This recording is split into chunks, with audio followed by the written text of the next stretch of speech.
Howdy, folks, and welcome to another day in the Milky Way. Tonight we got a really great show for you.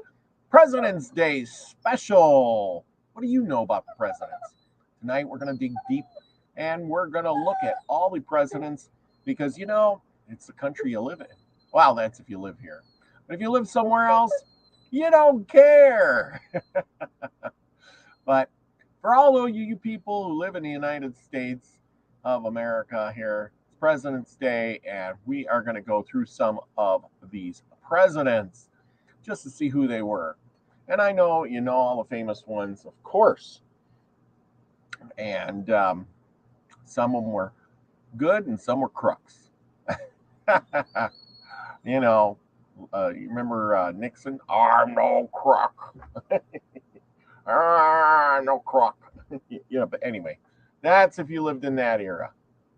Okay, well, anyway, we're going to get right on with this, and we're going to do a little bit of a history, and we're going to do a little bit of sharing.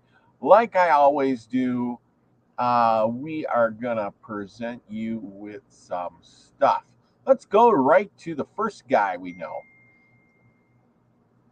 and that is George Washington. Let's find out who he was. This is from this website here. Victorious General of the American Revolution. First president of the United States. He was a successful planner and entrepreneur. Of course, he helped draw up the Declaration of Independence, signed the Constitution, all that good stuff. He was there for it. He was an Indian fighter and everything. Did you know that? But you didn't even know that George Washington was an Indian fighter. Anyway, in his youth, little is known of George Washington's childhood, and it remains the most poorly understood part of his life. His experiences and working as a surveyor. Yep, he did work as a surveyor. He contracted with a guy and another guy, and they went out and surveyed land all over Virginia and Ohio, I think, too. Pennsylvania. Surveyor in the Virginia Company helped shape the man that would become the first president of the United States. Let's see, slavery. As a young Virginian planter, Washington accepted slavery without apprehension concern. But after the Revolutionary War, he began to feel a burden by his personal entanglement with slavery and uneasy about slavery's effect on the nation. French and Indian War. George Washington forays into Ohio country, shaped his career and sparkled a global war. Learn more about Washington and the French and Indian War. Yes, I think we've touched on George Washington and his war. Okay, here's his wife, Martha Washington. Martha Washington was the first lady of the United States and spent about half of the Revolutionary War in front with at the front. At the front, she was a brave woman. With General Washington, she helped manage and run her husband's estate, raise her children, grandchildren, nieces, and nephews. During the Revolutionary War, despite having little practical experience in managing large conventional armies, George Washington proved to be capable and a resilient leader of military forces during the Revolutionary War. He was also our first president, unanimously elected twice. President Washington established many crucial presidencies and confronted many domestic and foreign policy changes. And then he died. Death. On the evening of December 14th, 1799, at Mount Vernon, George Washington passed away of a throat infection after riding through a wet and snowy wintry mix 2 days earlier. So even in his day, he was out riding around on his horse. I guess he was a great horseman. I've read quite a bit about Washington. He was a great horseman. Okay, I'm going to stop sharing. Well, I just want to thank you all for showing up tonight. It's a great night when I got all you people here. It's a pleasure to have you spending your valuable time with me. Um, we are gonna. Oh, there's more to this. Wow, we can go here. Yeah, but anyway, let's see. While Georgia Tech. Oh boy, we're gonna go back to Washington. I miss some stuff, people. I miss some stuff. This is George Washington. Religion. While private man, when he came to personal religious beliefs, George Washington worked tirelessly to ensure people of all religions had the right to practice within the United States. Native Americans. Washington had complicated relationship with Native Americans throughout his life. Washington negotiated with the several and served alongside Native peoples, fought against others, and sought their land for his own prosperity. Washington as a farmer. Washington studied and implemented improved farming methods throughout his life. In fact, he thought of himself as the first farmer. I don't think he was the first farmer. Education. Born at the age of reason, Washington was a part of a new generation of readers who had access to more information. He built a library that would ultimately consist of more than 1,200 titles. That was a big thing in the day. Books were really hard to get. House of Burgess. The first time George Washington ran for public office, he lost. Washington is often remembered as an established statesman leading a new nation. However, his political career began decades earlier in Virginia, the House of Burgess. Freemasonry. Freemasonry played a role in George Washington's life. Joined the lodge in Fredericksburg, Virginia in 1752, through to his death, where brothers of Alexandria Lodge performed Masonic rites at his funeral. Health. Throughout his life, Washington was concerned he would die young like his father. To prevent this, he tried to live a healthy life, but still encountered many illnesses. Well, back in the day, they did. Humor. Although Washington isn't particularly known for his sense of humor, the general's correspondence and other stories of those who knew him prove that he was a founding father surely relished wit and humor. Washington as a bookkeeper. Washington personally kept lots of financial records throughout his life, an impressive feat considering the size of his business empire. Yes, he had a plantation. And there's a list of all his children and his mother and his sisters and half sister, biological children, and then mother, half brothers, wife, and stepchildren, step grandchildren. Huh. He had no biological children? How about that? He had no biological children. He had stepchildren and step grandchildren. He had sisters, mothers, and brothers, but no children. Isn't that strange? Well, okay, we finally accomplished that. So, where are we going from here? Let's go to next. I got some books here. I had to go digging through my old books. Of course. Let's see, who are we going to do next? Who's the next guy? Jefferson.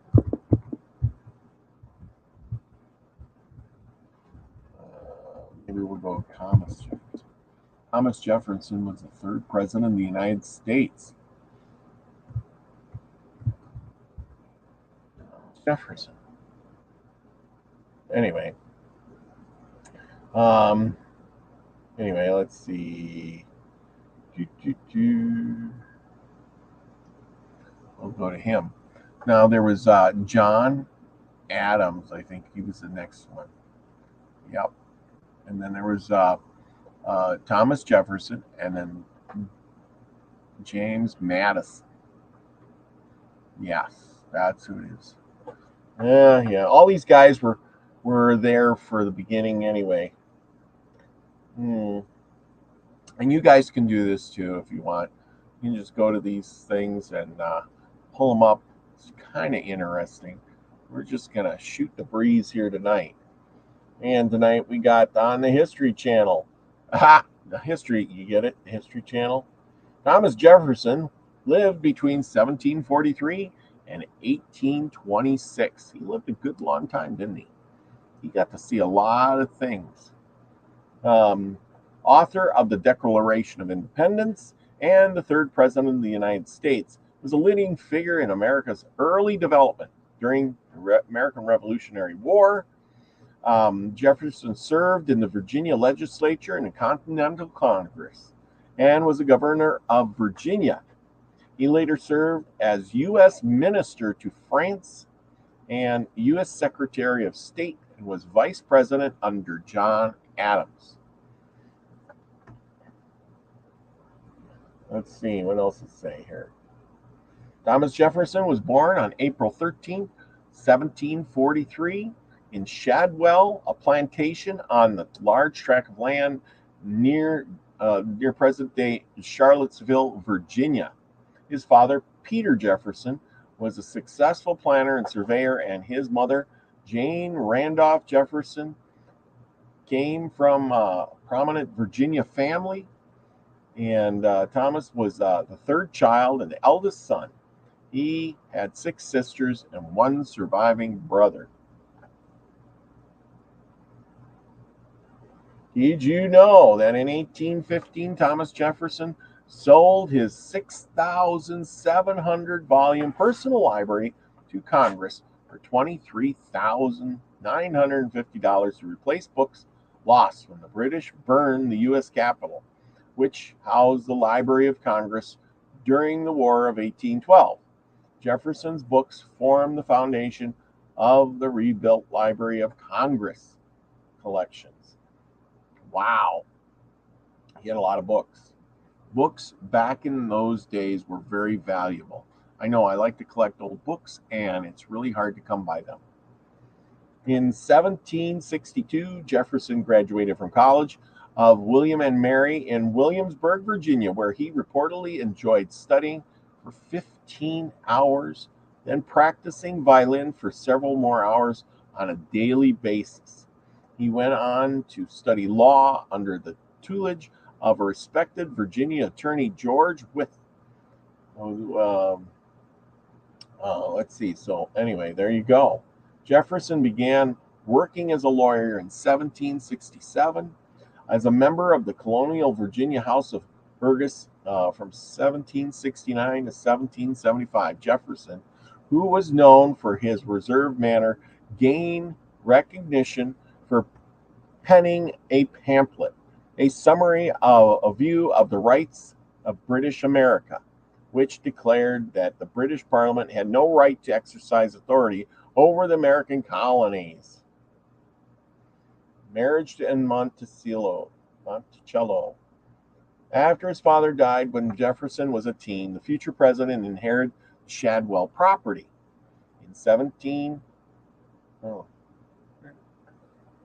How did that happen? In 1768, Jefferson began clearing a mountaintop on the land in preparation for an elegant brick mansion he would construct there called Monticello, Little Mountain, or in Italian.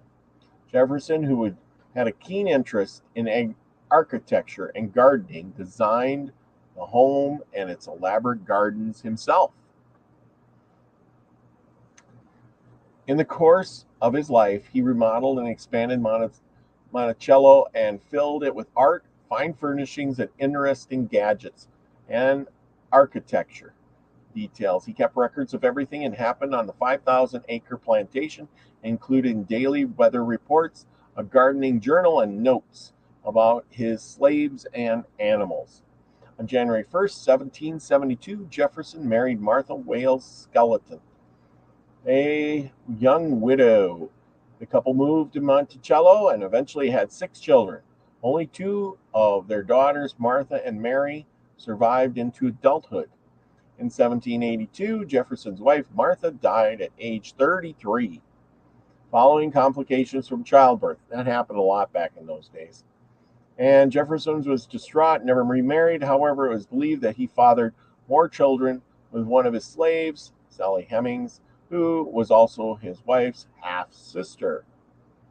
Slavery was a contradictory issue in Jefferson's life, although he was an advocate for individual liberty and at one point promoted a plan for the gradual emancipation of slaves in America. He enslaved people throughout his life. Additionally, while he wrote the Declaration of Independence, that all men are created equal. He believed African Americans were biologically inferior to whites, and though the two races could not coexist peacefully in freedom, Jefferson inherited some 175 enslaved people from his father and father-in-law, owned an estimated 600 slaves over the course of his life. He freed only a small number of them in his will. The majority were sold following his death. Well, back in the day, that's what they did. You can't fault the man for that. That'd be just like if you're a smoker and they banned smoking, or maybe you're not a smoker and your children aren't smokers, but your great-grandpa was a smoker when smoking was legal. Well, what are you going to do? Condemn him and say, my grandfather was a bad man. He was a smoker. He's terrible. Put a stain on my family because he smoked and they made it illegal. And I don't know why he smoked back in the day. See, that's kind of idiocracy, that is. And, today we know it ain't right, but, you can't do those kind of things. But it doesn't mean back then that they didn't think, it was a thing to do, In 1775, with the American Revolutionary War recently underway, Jefferson was selected as a delegate to the Second Continental Congress. Although not known as a great public speaker, he was a gifted writer at age 33. You gotta remember, these guys doing all this stuff were really young dudes. They were young guys. He was asked to draft the Declaration of Independence. Before he began writing, Jefferson discussed the document's contents with 5 members drafting committee.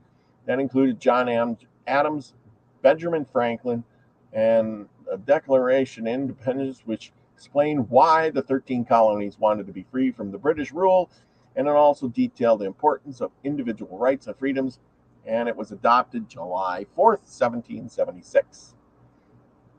And there you go. But anyway, yeah. We poo-poo a lot of things about people, but these guys were young people doing the thing that they wanted to do. They weren't old guys, 50, 60, 70 years old, trying to make laws and rules for us. They were young men, 33, 33, wet behind the ears. I would think. I mean, what do you know at 33 years old? Not much. You know what I mean? Jefferson path to president. Okay, this is governor, went to Europe. However, as a form of proceedings, draft new national. Okay, Jefferson's path to presidency. After returning to America in the fall of 1789, Jefferson accepted an appointment from President George Washington to become the nation's first Secretary of State. In this post, Jefferson clashed with U.S. Secretary of Treasury Alexander Hamilton over foreign policy and their differing interpretations of the U.S. Constitution. Look they're fighting over the Constitution already. In the early 1790s, Jefferson, who favored strong state and local government, co-founded the Democratic Republican Party to oppose Hamilton's Federalist Party, which advocated for a strong national government with broad powers over the economy. Boy, doesn't that tell you something? In the presidential election of 1796, Jefferson ran against John Adams and received the second highest amount of votes, which, according to the law at the time, made him vice president. Jefferson ran against Adams again in the presidential election of 1800, which turned into a bitter battle between the Federalists and the Democratic Republicans. Jefferson defeated Adams, however, Due to a flaw in the electoral system, Jefferson tied with fellow Democratic Republican Aaron Burr. The House of Representatives broke the tie and voted Jefferson into office. In order to avoid a repeat of the situation, Congress proposed the 12th Amendment to the Constitution, which required separate voting for president and vice president. The amendment was ratified in 1804. Look at that. They came up with solutions to the problem right off the bat. Jefferson became president and took office March 4th, 1801. That's no January 20th, is it? He was the first presidential inauguration held in Washington, D.C. George Washington was inaugurated in New York in 1789. In 1793, he was sworn into office in Philadelphia as his successor, John Adams, in 1797. Instead of riding in a horse-drawn carriage, Jefferson broke with tradition and walked to and from the ceremony. Wow, he walked. He was a tough guy.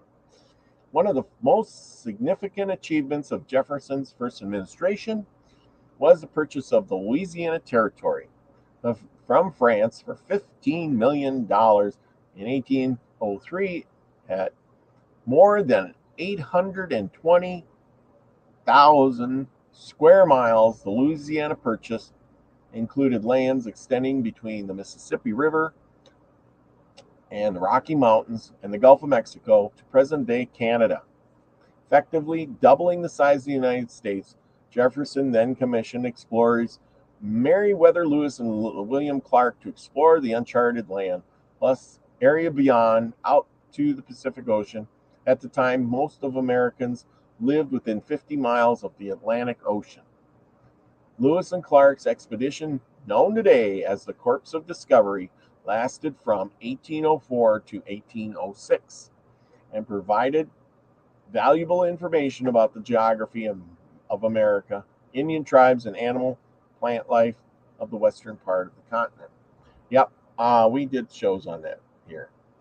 Jefferson ran for re-election and defeated Federalist candidate Charles Pinckney in South Carolina with more than 70% of the popular vote, an electoral count of 162 to 14. During his second term, Jefferson focused on trying to keep America out of Europe's Napoleonic War. However, after Great Britain and France, who were at war, both began harassing American merchant ships, Jefferson implemented the Embargo Act of 1807. Look at, we just become a country and we're fighting. We're fighting. The act was so closed U.S. ports to foreign trade, proved unpopular with Americans and hurt the U.S. economy. It was repealed in 1809, and despite the president's attempts to maintain neutrality, the U.S. ended up going to war against Britain in the War of 1812. Jefferson chose not to run for a third term in 1808 and was succeeded in office by James Madison, a fellow Virginia and former U.S. Secretary of State. Thomas Jefferson's later years. Jefferson spent most of his presidential years in Monticello, where he continued to pursue his many interests, including agriculture, music, reading, gardening. He also helped found the University of Virginia, which held its first classes in 1825. Jefferson was involved with designing the school's buildings, and ensured that, unlike other American colleges at the time, the school had no religious affiliation or religious requirements for its students. Jefferson died at the age of 83 at Monticello on July 4th, 1826. How ironic is that? The 50th anniversary of the adoption of the Declaration of Independence that he wrote, coincidentally, John Adams, Jefferson's friend, former rival, and fellow signer of the Declaration of Independence, died the same day. Jefferson was buried in Monticello. However, due to significant debt the former president had accumulated during his life, his mansion, furnishings, and enslaved people were sold at auction following his death. Monticello was eventually acquired by a nonprofit organization which opened it to the public in 1954. Jefferson remains an American icon. His face appears on the nickel and is carved into Mount Rushmore. Jefferson Memorial near the National Mall in Washington, D.C. was dedicated April 13, 1943, the 200th anniversary of Jefferson's birth. Go figure, people. Go figure. Okay. Well, I hope you all enjoyed that little bit. But now I got one little bit. So I got this old book, right? And it says, it's so old, it says, Our Latest Presidents. Which is kind of funny because this is a long time ago. Because this book is this is a history book written in Making of Our Country, it's called. And let's see what it says here. I'm trying to find pages are a little sticky here. Lincoln raising the flag.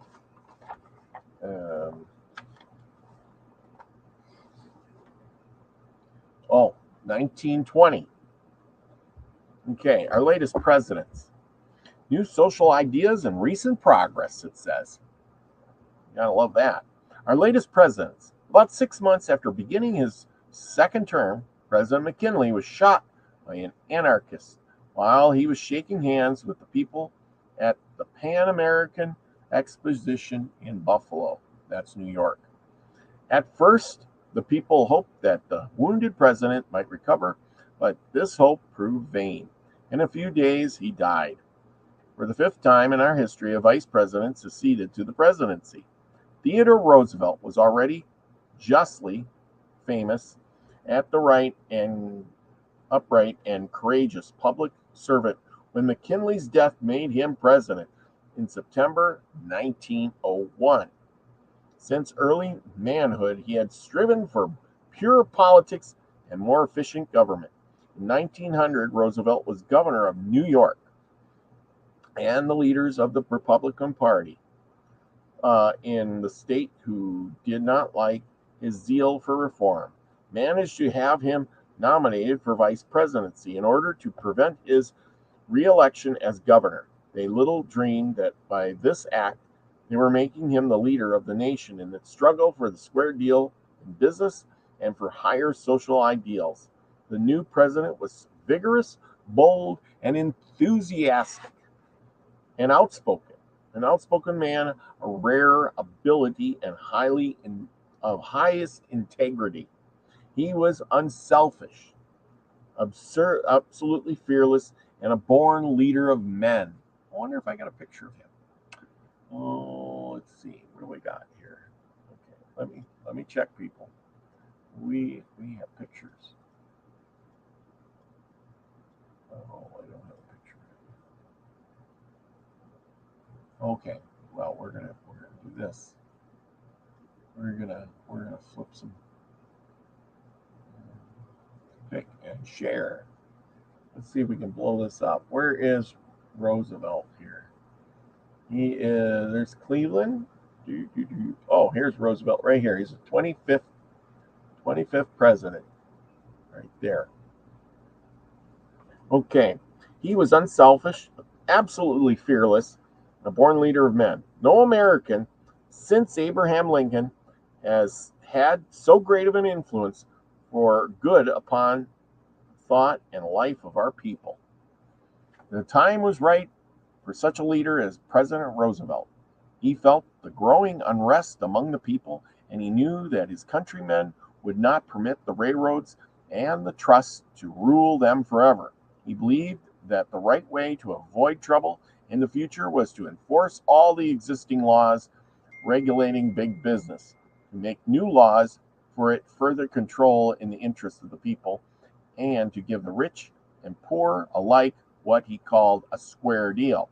While his policy won for Roosevelt the bitter hatred of his trust magnates and of the self-seeking politicians who served him. It made him very popular with the people, and in 1904 he was elected to the presidency by an overwhelming majority over Anton B. Parker. and the Democratic candidate. Roosevelt's second term was a continual struggle for the rights of the people against the big businesses' interests of the country. Several trusts were prosecuted for breaking the laws. New laws were passed for the better regulation of the railroads. The confidence of the people in Roosevelt continued to grow, and in 1908, the big influence led the Republicans to make his Secretary of State, William H. Taft of Ohio, their candidate for presidency. For a third time, William J. Bryant was defeated as the Democratic candidate. William H. Taft, our president from 1909 to 1913, was a wise and experienced statesman who shared some of the progressive views and carried on the most of the policies of his predecessor. But Taft was an easygoing man who lacked the fighting qualities of Roosevelt, and he soon fell under the influence of the old-fashioned conservative Republicans who disliked Roosevelt for his reforms. These conservative Republicans, or stand platters as they were called, planned to renominate Taft in 1912, but the progressive members of the party who wanted to carry still further reform policies of Roosevelt refused to vote for Taft and tried to nominate Roosevelt for another term. After a close and bitter contest in the Republican National Convention, Taft was nominated. The progressive Republicans declared that Taft's nomination was made by unfair means and refused to support him. A little later, they held another convention, organized the Progressive Party, demanding a long list of political and social reforms, and named Roosevelt as their candidate for the presidency. And the result of the split in the Republican Party in 1912 was won the election for Woodrow Wilson by the Democrats. Look at that. They were playing politics way back then, big time. Woodrow Wilson, who became president in 1913, was a famous teacher and author who had been president of the Princeton University and more recently governor of New Jersey. He was a progressive and forwarding-looking man. During his first term, the power of the trusts and of the great financial combinations was further restricted. In 1916, Wilson was reelected over Charles E. Hughes, the candidate of the Republicans. The history of this second term in the story of the entrance of our country into the Great War with Germany in 1917, and as part of which we took in bringing the unlawful contest to a victorious end. Wow, there we go. See, even in these old books, I tell you, they really tell you what was going on. They don't hold back. Nowadays, they would have just said some fiddlestick stuff and said, "Oh, he was a no good. He had red hair and nobody liked him. He was playing bad with somebody." Anyway, I hope you liked that little bit about presidents. Yeah, you like our presidents in office now? Well, that's all I'm going to say about that. If you like them, good. If you don't, well, vote them out. That's what I say. You want to have good high gas prices? Well, he's your man. You want to support foreign countries? He's your man. And we don't get too political here, but it is kind of funny. If you want somebody, what was he talking about? And that he's your man too. You need an interpreter to understand that guy.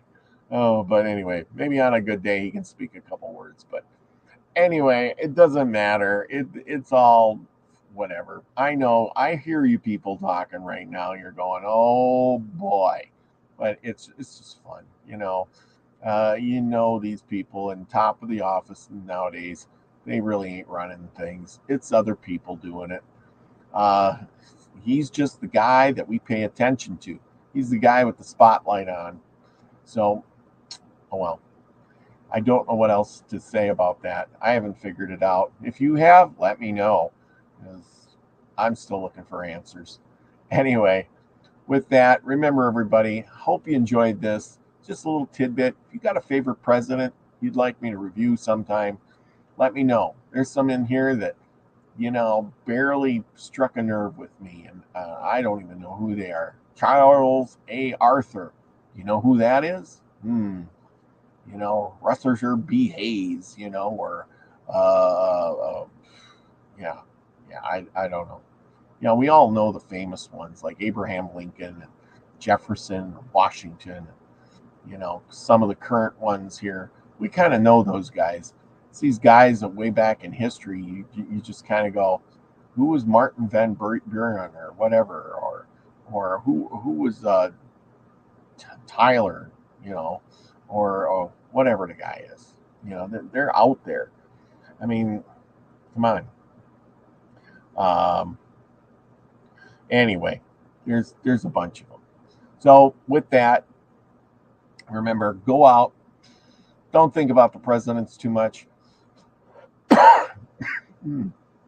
Swallowed something wrong. Anyway, go out and do something nice for somebody. Give them a smile, whatever you have to. But most of all, go out and be the frequency you want to receive, everyone. Love you all.